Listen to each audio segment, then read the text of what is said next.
The name of the game is cruelty. That's what Israel does. They don't just want to kill you, they want to rub your nose in shit while they're doing it.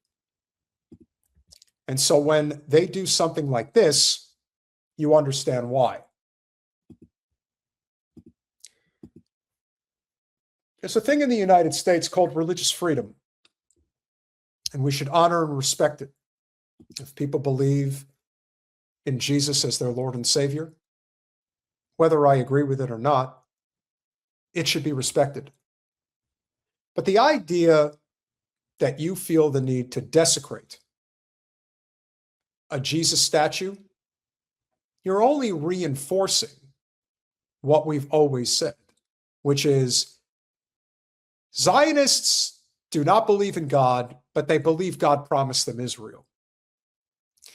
So this town in Lebanon restored their statue of Jesus after Israeli soldiers destroyed it with a sledgehammer. So according to Al Jazeera Plus, after Israeli soldiers destroyed a statue of Jesus in Lebanon with a sledgehammer, the community replaced it with a new statue, gifted by Italian peacekeepers. Because that's what an Italian do. That's it. That's what you're supposed to do. Villagers in Debel, I believe that's how you say it, reportedly rejected a replacement statue provided by Israel. Good. Donating it to a local parish. Israel apologized for the attack. They apologized because they probably caught a lot of bad flack for it. After international outcry. But its attacks on Christians and Christian sites are not new. In Gaza, Israel has bombed at least 3 churches, while Palestinian Christian communities in the occupied West Bank face frequent settler attacks and military restrictions. Israel has killed over 2,400 people in Lebanon since March and is still occupying and conducting attacks across large swaths of the southern region. So, an Israeli soldier was filmed smashing a statue of Jesus in Debal, a predominantly Christian village. There is almost 2 million Lebanese people that are Christians in this country of Lebanon. Makes up about a third of the population.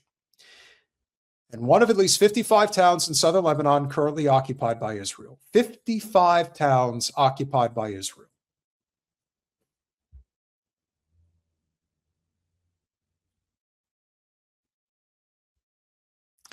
Israel replaced the statue, but the family who owns the land rejected it. In its place, they erected a new statue, more like the original, gifted by Italian UN peacekeepers. After international outcry, Israel apologized. Yeah, apologize. Claiming it respects all religions. Yeah, they sure do.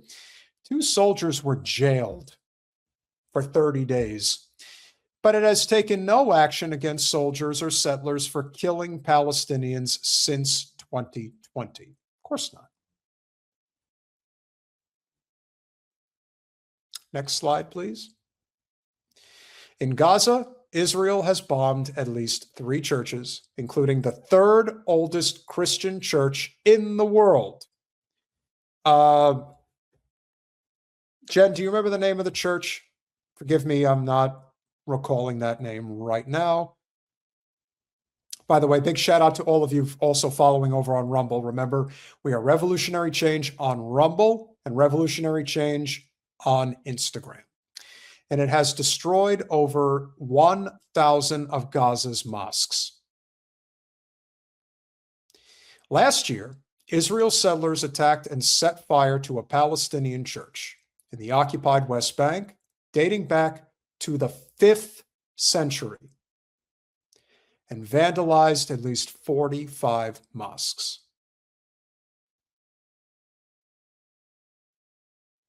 But they have respect for all religions.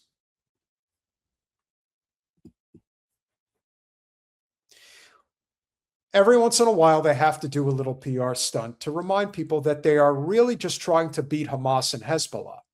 It's their fault. The holy nativity. Thank you. Yeah, that's a big part of it. So don't think for a second that this is not a big deal, because it is. And as I was saying, the name of the game is cruelty. Now, how do we know it's cruelty?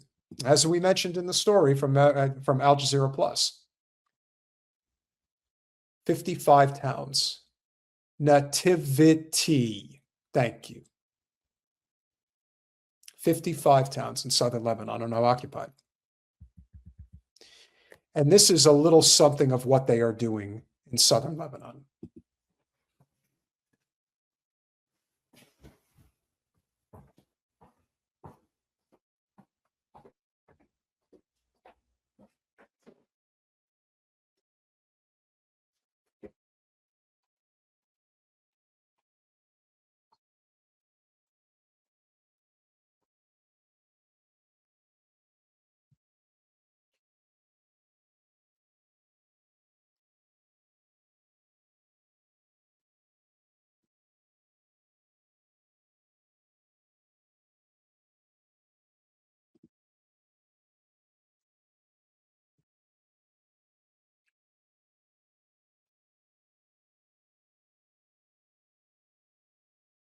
Destroying solar panels. Why? What for?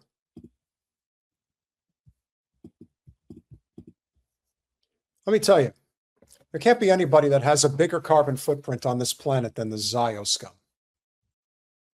This is, I just saw it, I'll put it up there. Crazy Cat's right. It's another form of the Nakba. That's what this is. We are going to destroy everything that you hold near and dear, including something like energy. You know, natural energy. And to me, they are Earth's greatest enemy for sure. Now, we want to give another shout out to Al Jazeera Plus. This puts it all together. Film me. I must not be seen doing this. This was my tenant. May she rest in peace. Mujta left us a small souvenir. Give us a tour of the new property. See what you get? What's waiting for you? Simply amazing.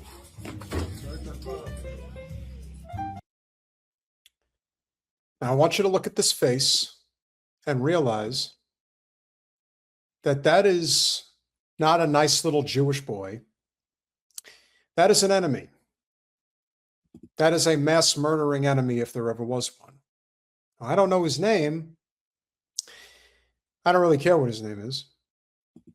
But these are people that take great glee in going in and killing and harming innocent civilians. They all know what this is about. This is about the Greater Israel Project. There's no grand conspiracy here. They all know what this is for. And controlling resources is a big part of it. Controlling waterways. But again, Israel will not stand without us. Everybody wants them removed, pretty much. And again, that gets back to the power structure. How much longer are we going to be able to put up with this? Now, there are some Israelis who are smart enough to get the hell out of Dodge.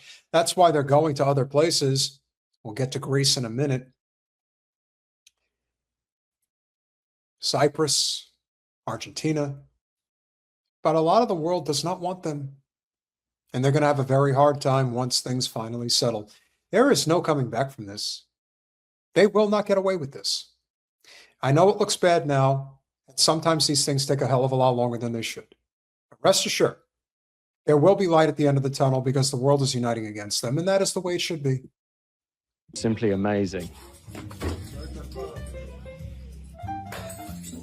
There are many things that are quite obvious that we can say about this. One of them is, you know, when you loot someone's home after you've displaced them, that is a way of trying to take a chunk out of a society. You know, if you've been displaced from your home, you've had to leave.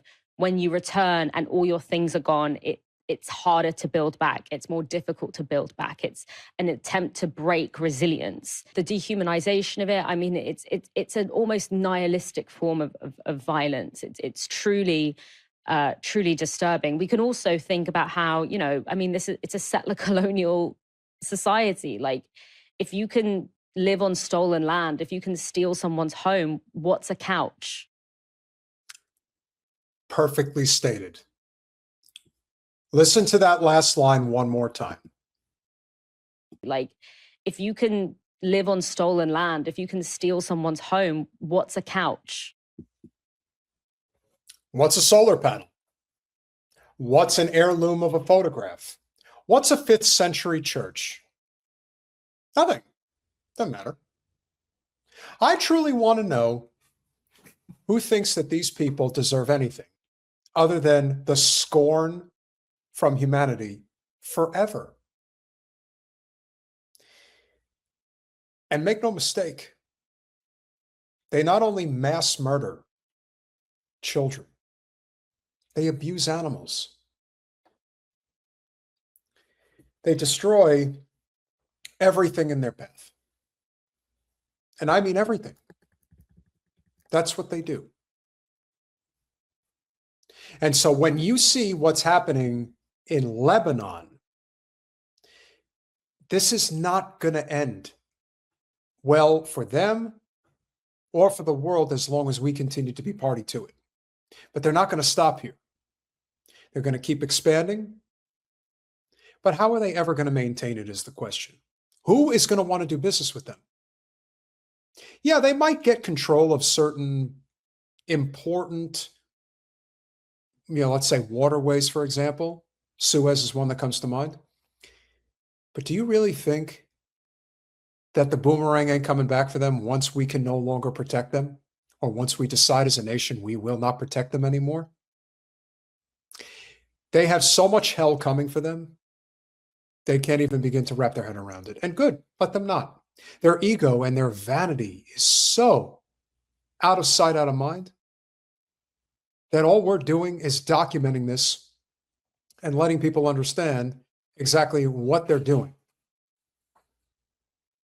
As I said, a lot of these stories, I don't really get to hear them because a lot of people don't want to talk about them. But as Jen likes to say, we have to bear witness to these crimes against humanity.